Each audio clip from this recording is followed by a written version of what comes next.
Dulu pernah ngerasain stres gak dapat kerja kayak saya, sekarang gak mas? Saya tidak bisa ke sana ya, maaf ya, sedang ada pekerjaan dan saya terus terang tidak memakai sepatu safety itu. Yo, Pak, kalau takbut docking, apakah tangki bahan bakar ikut di blasting dan jenis catnya apa ya Pak? Pak izin bertanya, apalagi yang dikerjakan galangan kapal kalau sudah meluncur, dan apa alasan kenapa itu tidak diselesaikan 100% saat di galangan baru kemudian diluncurkan? Menarik ya, kenapa ya Pak rata-rata PT Galangan di Batam plat besinya warnanya orange kemerahan, berbeda dengan tempat Bapak yang warna abu-abu atau hitam? Bismillahirrahmanirrahim. Assalamualaikum warahmatullahi wabarakatuh. Kalian yang baru pindah ke sini dari TokTok atau mungkin sudah menunggu karena video TokToknya udah tayang pagi tadi dan videonya baru tayang sore ini ya di YouTube. Di sini akan saya mulai membahas mengenai pertanyaan-pertanyaan teman-teman yang ada di TokTok tadi. Dari pertanyaannya itu macam-macam ya, ada di TokTok, ada di YouTube gitu ya, di komen-komen YouTube. Dan hari ini saya mau bahas ini. Kita mau bikin tabut 23 meter. Di sini ada gambar CC dan konstruksinya yang insya Allah akan kita selesaikan. Woi, bosnya udah datang. Yo, itu aja. Selamat menyaksikan. Nah, kita bahas di sini aja ya, sambil kita lihat-lihat di sekeliling ini. Ada repair, ada bangunan baru tuh. Ini takbut 29 meteran. Ya, sesuai ukurannya 29 urutan ke berapa itu? Ya, pokoknya itulah ya. KB 29 sekian, KB 29 sekian, seperti itu. Oke, kita bahas pertanyaan yang pertama. Dulu pernah ngerasain stres gak dapat kerja kayak saya, sekarang gak mas? Kita bahas ya, bentar. Lanjut ya. Jadi saya dulu lulus kuliah itu tahun 2008. Kemudian nggak pede mau masuk dunia kapal itu ya, karena merasa nilainya juga nggak bagus-bagus amat gitu ya. Makanya agak nggak pede mau kerja di galangan kapal. Akhirnya saya ngelamar ya, dan ngelamarnya itu ngawur. Pokoknya ono ya, ada lowongan, kan lowongan itu selalu ada kriteria-kriteria ya. Kalau ada lowongan kriterianya semua jurusan, itu tak apply ya.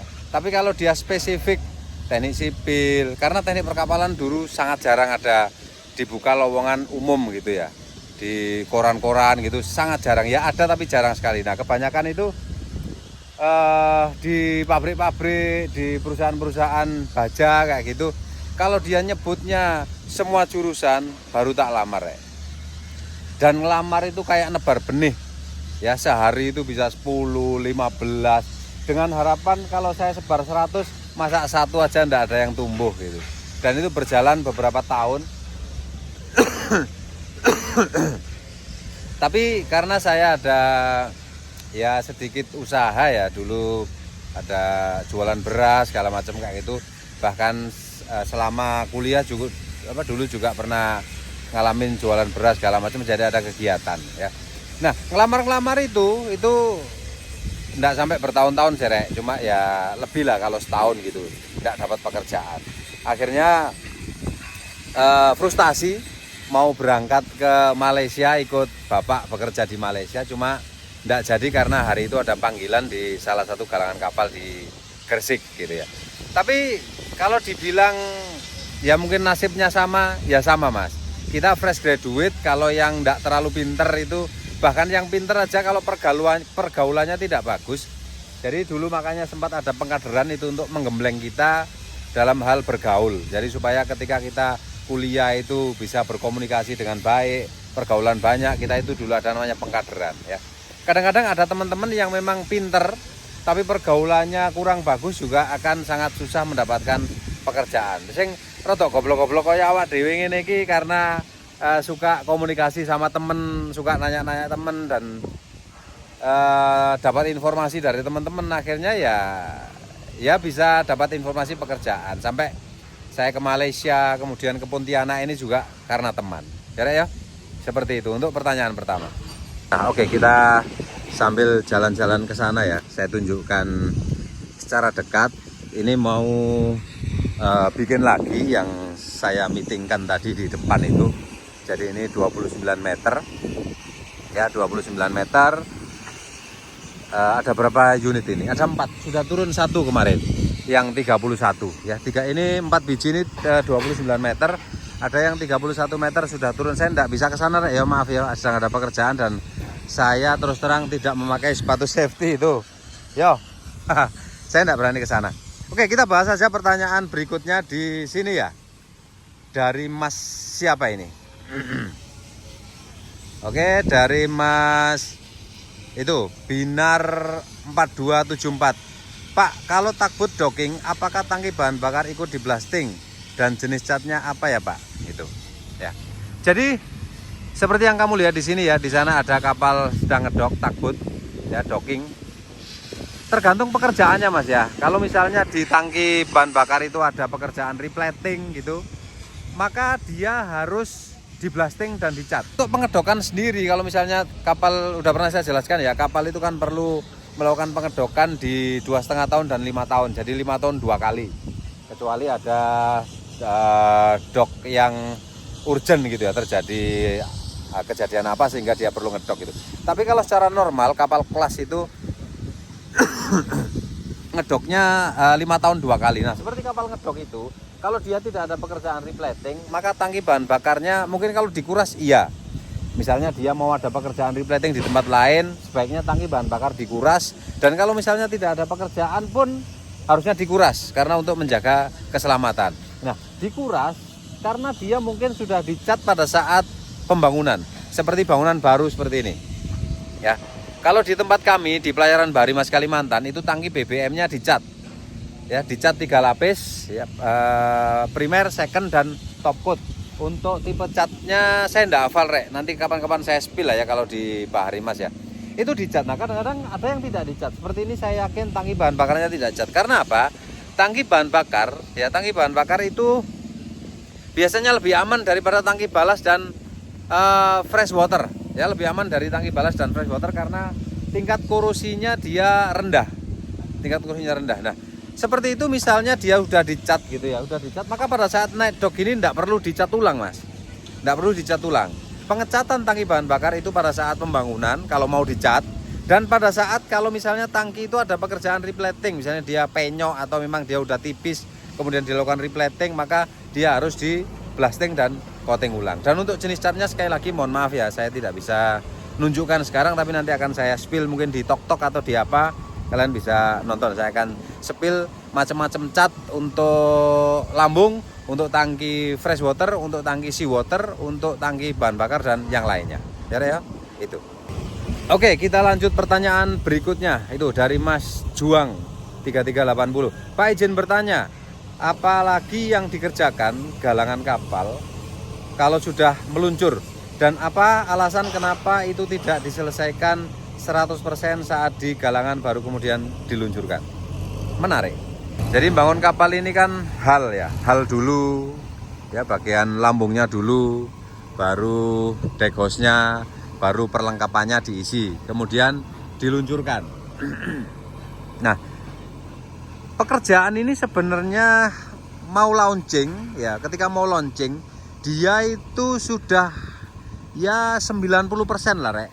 Ya, lambung sudah selesai, coating sudah selesai, kemudian kabel-kabel listrik, ya kabel-kabel listrik, kemudian partisi. Cuma kadang-kadang partisi ada yang dikerjakan di atas air ketika dia udah launching.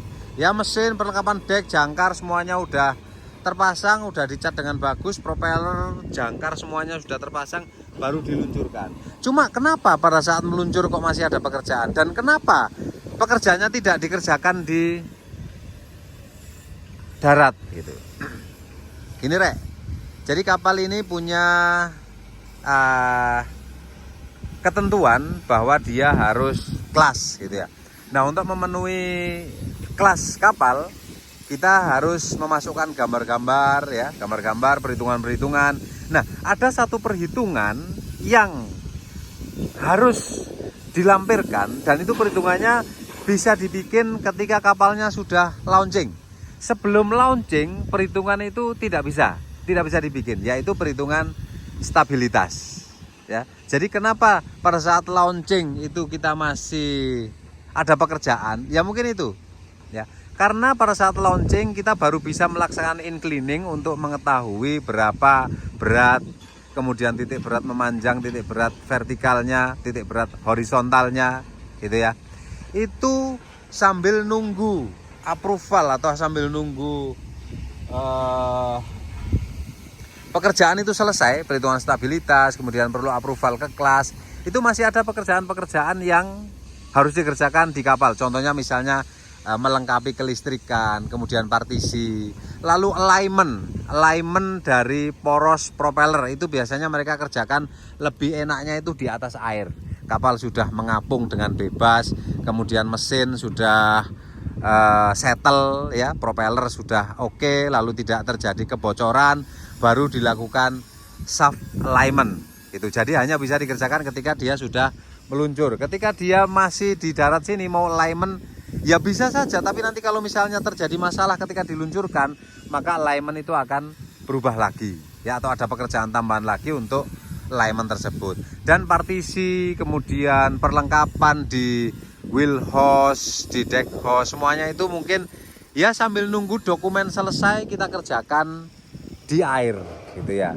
Karena yaitu tadi ada satu alasan, karena ada perhitungan stabilitas yang harus kita buat, dan itu syaratnya kapal harus launching dulu. Bisa saja kita selesaikan di sini semuanya, cuma yaitu tadi akan lebih baik kalau misalnya paralel ya. Ada juga kapal-kapal yang diselesaikan di darat semuanya udah clear semuanya, baru diluncurkan. Nah ketika meluncur kita hanya perlu shaft alignment ya, atau setel dudukan mesin, ngasih cok vas di kaki mesin gitu pada saat di atas air.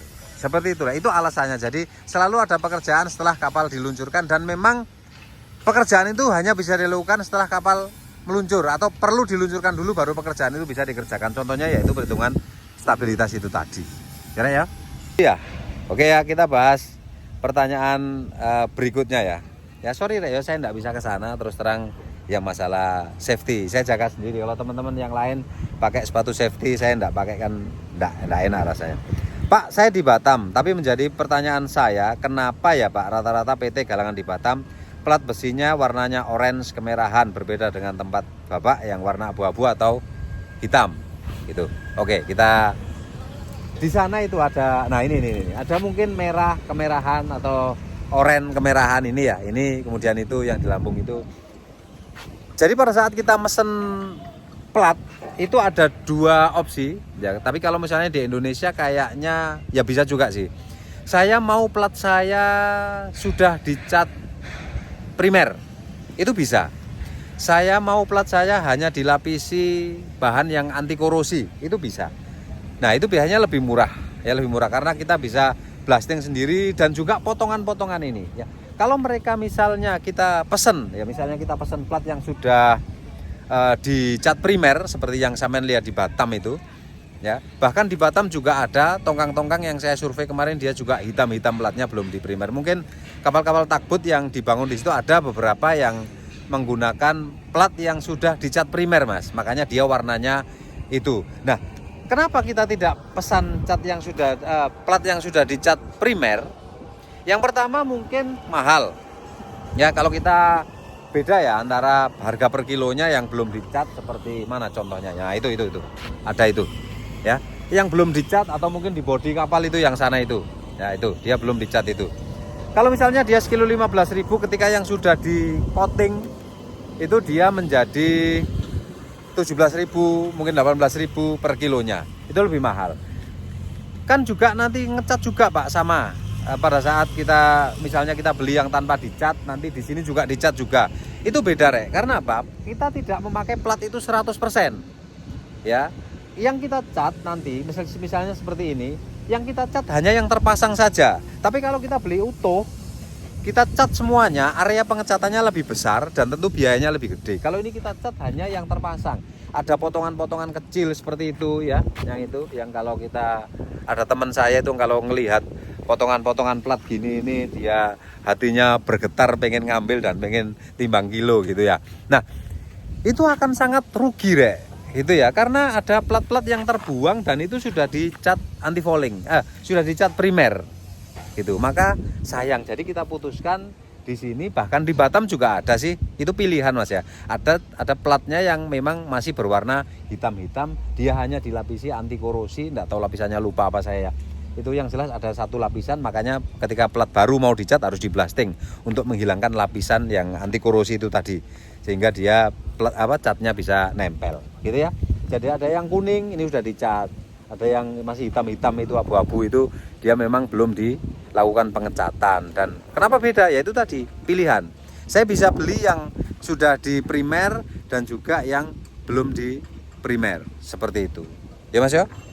Saya tinggal pertanyaan terakhir kita bahas sambil nyetir saja karena saya udah mau pulang. Ini mau ada acara lagi biasa keluputan ya. Dan ini kita nanti akan sering kesini karena di sini akan bangun lumayan banyak takbut. Kita bahas sambil jalan ya. Pertanyaan yang berikutnya ini ya Pak, slat slope builds kapan dibahas? Sekarang akan saya jelaskan secara simpel saja ya, secara simpel saja. Tapi nanti detailnya akan saya buatkan video lagi tentang itu tadi slat, slope dan apa tadi builds ya. Kita bahas sekilas saja di sini. Nah, jadi yang kamu tanyakan 3 tangki ya, saya akan jelaskan 3 tangki saja. Nanti di video berikutnya atau video yang lainnya saya akan coba jelaskan. Ada beberapa tangki yang sejenis dengan yang kamu tanyakan itu. Monggo Pak. Nggih, assalamualaikum. Nah itu sudah mulai, saya enggak bisa ini Rek, sudah mulai dihampar itu ya. Nah itu sudah mulai dikerjakan yang takbut baru 24 meter itu ya. Oke, kita bahas yang pertama, slats. Tadi itu kalau enggak salah urutannya slats, saya baca komentarnya aja ya di sini ya.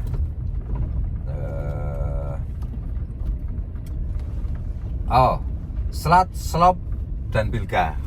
Oke, sebentar, kita keluar gerbang dulu. Itu kita sedang melewati gerbang dan harus berpamitan dengan Pak Security. Mas, makasih ya. Ayo Pak, hati-hati. Ya. Slat tank, dia fungsinya untuk nyimpen oli hasil olahan dari OWS, atau bisa dikatakan dia tangki untuk nyimpen oli kotor, yaitu untuk slat tank. Kalau slope tank itu dia, nah ini ada dua tangki itu namanya slope tank dan build tank. Itu dia sama ya, secara fungsi dan secara